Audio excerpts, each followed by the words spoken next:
Michael Jordan's 1984 Olympic Converse shoes, signed by Jordan, have already set a new world record price. What was the price that it surpassed? What is this for shoes, Paulie, or for auction items? Auction item of Jordan shoes. I think another one of his pairs of shoes went for $140, $150. How much did these shoes go for?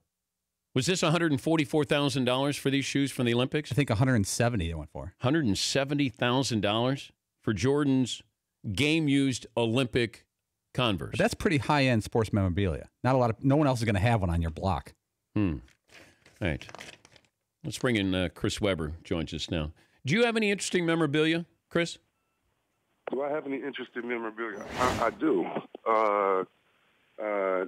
After Duke beat us in the championship, I've been friends with Grant Hill since 13, 14. And my little brother, David, he walks up to my little brother, who was it was his birthday around that time, and gave him his jersey and his shorts. So in my office, obviously I took it from my little brother, but in my office, I have Grant Hill's college outfit when they beat us in the game, their uniform. And then one of my other favorite pieces is I have remember the 50 greatest when they were named back, it was here in Cleveland. I forgot what year it was. I was lucky, blessed enough to be on the All-Star team. So I bought a frame where all of their signatures, so everyone in the top 50 besides, I think, Pistol Pete, I have their picture and their autograph on a limited edition with all that. So, I mean, I know that's a lot of money with the Jordans, but you think about it, if you'd have Wilt's, Converse or someone else's, I'm sure that's a great investment because it's only going to go up in time. So, yeah, those are probably two of my favorite memorabilia pieces that I have. How long were you? Along with my varsity jacket from college and my uniform and stuff like that, but others, that's what I have, yeah. How long were you in the league before you started asking for autographed jerseys of players you're competing against? Well, my first day, I had to have an appendectomy. I came out to Golden State late, and the first day I met Chris Mullin. I got an autograph, and I went to his house and spent the night. Yeah, the day one, before I got in the league, I was asking. I had no shame about that. If you were a favorite player of mine, Isaiah, someone else, I'd go up and ask you for some memorabilia. And I will say this too: when AI got traded, I joked about this before. I think when Kobe was retiring, that I couldn't believe none of the young players had raided his locker. And so when AI was traded, and I was in Philly, and he got traded to Denver, he was traded under contentious circumstances. So you don't want to go in the locker room and get your stuff. So I literally probably have 40 pair of AI shoes, 20 practice jerseys. I mean, I got jock straps, socks. I just told the ball boys, look, go in there, get me everything. And, so I do like memorabilia. He's Chris Webber. You can see Chris, NBA TV's comprehensive studio coverage, NBA Finals. I'm enjoying that, though, the demonstrations you guys have on the floor. You with Charles and Shaq there and Matt Weiner. It's been a lot of fun to have you guys dissect the finals. But let me ask you this question, though, Chris. Are the Warriors good for basketball or bad for basketball? Man, that's a tough question. I think they're great for basketball, and I'll tell you why. Because of the style that they're playing. Now, if you had three superstars like they have, and they're going one-on-one, and it's iso ball, and it's just, boring. It'd be terrible. But these guys are playing the right way. I think when LeBron came in, we used to question, did he make the right play, the right pass? And I've always looked at LeBron like Magic Johnson with Jordan's athletic ability. And with Kobe, Jordan, other guys before then, it was how much you could score. It was, Chris, take a bad shot. Don't pass the page in the corner. You got to score 50. You don't play the right way. And now with, I think, LeBron and then Golden State, we're seeing them play the right way, back cuts, keeping the offense honest, keeping the integrity of the defense. I mean, they're the best defensive team in the league, and so I think how the highlights and how fun it is to watch them almost takes away from their substance because they really play defense. It's just they can come down and shoot a 50-foot three and make it, but we don't look at the steal they got to shoot that three. But I think it's good for basketball because kids now, even if you're shooting like Steph Curry, even if you're dribbling like him, you got to find your man, Klay Thompson. You got to find JaVale McGee and make him better. So I think it's good for basketball because these guys are playing the right way.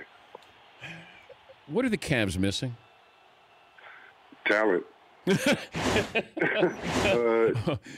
Wow. Talent. I mean, you know, when you look at it, they played 8 guys the other day. Golden State can play the whole roster. But this isn't think about strategy then. There's nothing Tyronn Lue can do differently that's going to would have changed this outcome. No, I heard the narrative Tyronn Lue getting out coached. I don't believe that at all. I just think that he cannot sub LeBron for a long period of time. And if Kyrie doesn't at least have 30, they don't have a chance. I picked the Cavs in 6 before the season started. And I thought it would take 1 year for Durant to get to know each other, because that's been about the time that it's taken, whether it was Shaq going somewhere, LeBron going somewhere. It took about a year. You know, you give them that first year free. It's just, how does the best team, if they would have won 73 games last year, how do they go out and get just such a great player who is improving his game? So it's just fun. It's fun for me to watch right now Durant, because he's so efficient, and he's better because of the system. It's so tough to score one-on-one, always have to do it, but you can get the same amount of points and kind of relieve pressure in other ways, getting other guys involved through the system. And so I know he's having fun doing it, but this is just extraordinary. I don't know what more the Cavs can do. It's disappointing that Tristan Thompson hasn't been getting a bunch of rebounds. It's disappointing that Kyle, who I played with, he was my rookie. I'm telling you, I've never seen a guy shoot as many threes as him. Of course, Mullen and Page, I put them in that, so missing that shot. But, hey, they're just missing guys that can go get their own bucket like Golden State. They're just a better team. Do you think the Warriors would have gone after Kevin Durant if they won the NBA title last year? That's a great question, and I'm going to say yes. Really? I think I was talking with Chuck about this. This is one of the best parts about my job. I get to sit and talk with guys like you and argue all day and talk about the games. But I really, how do I say this? Because I don't want this to sound bad, but they needed more. I think their team, their GM, their staff, they needed more. If you look at this, I believe that with the same team they have last year, they would not have a chance in this final. After coming down 3-1, you bring it back the same team. LeBron and these guys are better and focused in, and they know it. Durant is the difference. Let's be clear. It's not the coaches. It's not anything else. It's I'll give them the system and Durant. And so I think that Klay Thompson really stepped up. But I don't know if he could have been that number 2 guy and them have won it this year. I don't know. Probably, but I wouldn't bet on it. Can you remember an athlete, whether it's basketball or not, or another sport, who has been scrutinized as much as LeBron James has been? No. And Dan, I would ask you this.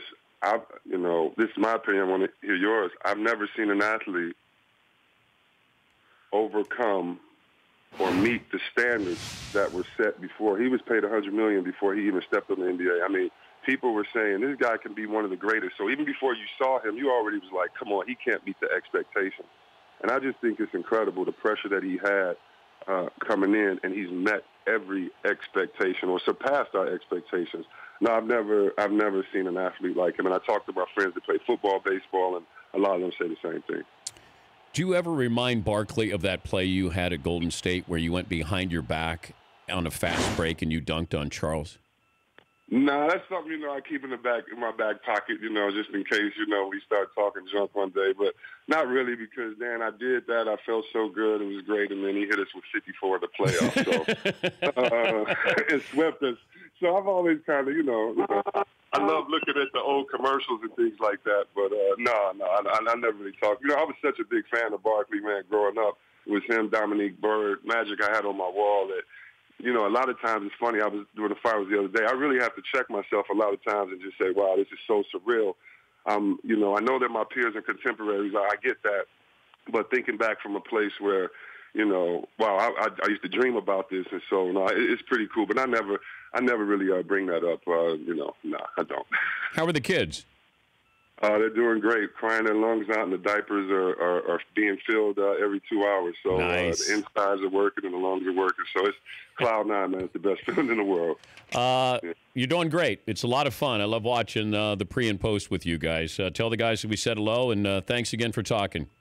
Hey, thanks. Hopefully one day I can come in that studio and get some swings on your golf. On your golf thing, I see how you're playing, so maybe one day I can get a game with you. But thanks for having me. I always love being on the show. Are we going to shoot free throws if you come in here? See, I knew you were gonna say that because you're a great free throw shooter. Yeah, but I got to find something you're not that good at, and we can go at it too. But yeah, we can shoot free throws and play one of those famous courses there. Okay, all right, you come in. We'll play Pebble Beach.